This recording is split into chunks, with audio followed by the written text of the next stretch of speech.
नमस्कार. सगळ्यांच्या चर्चेचा विषय असणाऱ्या सांगोल्याच्या राजकारणाने मात्र आता नवीन वळण घेतलंय.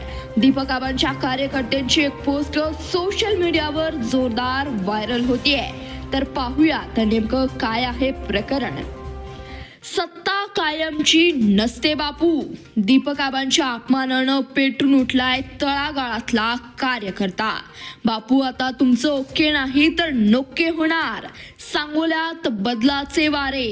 पहा सविस्तर. सांगोल्याच्या राजकीय रणांगणात सध्या शब्दांच्या ठिणग्या पडू लागल्यात. 2019ला ज्यांनी खांद्याला खांदा लावून विजय मिळवून दिला त्याच दीपक आबा साळुंखे पाटील यांच्यावर होणाऱ्या टीकेमुळे सांगोल्यातील जनता आणि कार्यकर्ते चांगलेच आक्रमक झालेत. सत्ता येते आणि जाते पण दिलेला शब्द आणि दिलेली मदत वितरणार नाही अशा आशयाची एक पोस्ट सध्या सोशल मीडियावर वणव्यासारखी पसरत आहे.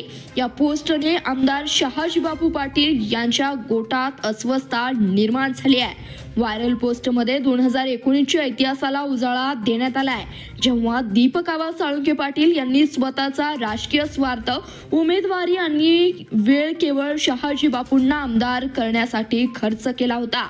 पोस्टमध्ये म्हटलं आहे की ज्यांनी उभं केलं त्यांनाच आज कमी लेखलं जातंय. हे राजकारण नाही तर कृतज्ञतेचं कळस आहे. सत्तेच्या मुनिरीत जुन्या आठवणी पुसल्या गेल्याचा गंभीर आरोप आता आबांचे समर्थक उघडपणे करू लागलेत. अत्यंत टोकदार भाषेत बापूंवर प्रहार करण्यात आलाय.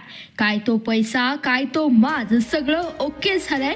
या त्यांच्या संवादांचा वापर करून त्यांना आरसा दाखवण्याचा प्रयत्न कार्यकर्त्यांनी केलाय.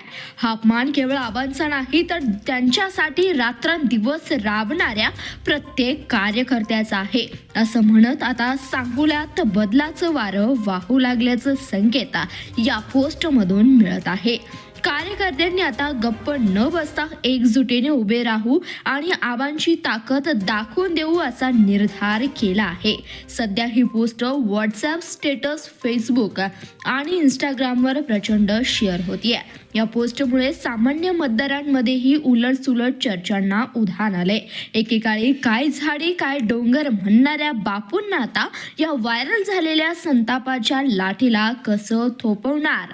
आबांचे समर्थक मैदानात उतरल्यामुळे सांगोल्याचं राजकारण आता कोणत्या वळणावर जाणार याकडे संपूर्ण महाराष्ट्राचं लक्ष लागून राहिलंय.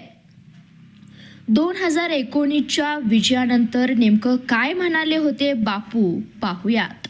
हा विजय कार्यकर्त्यांच्या कष्टाचा, जनतेच्या प्रेमाचा आहे.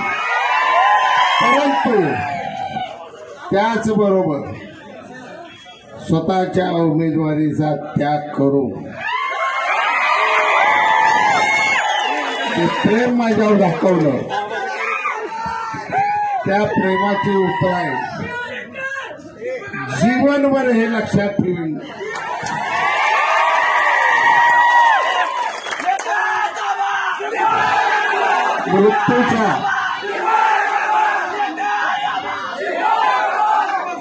मृत्यूच्या शेवटच्या क्षणी प्रत्येक माणसाला आई आणि वडील आठवत असतात. पण मला आई आणि वडील यांच्या बरोबर दीपक आबाची आठवण.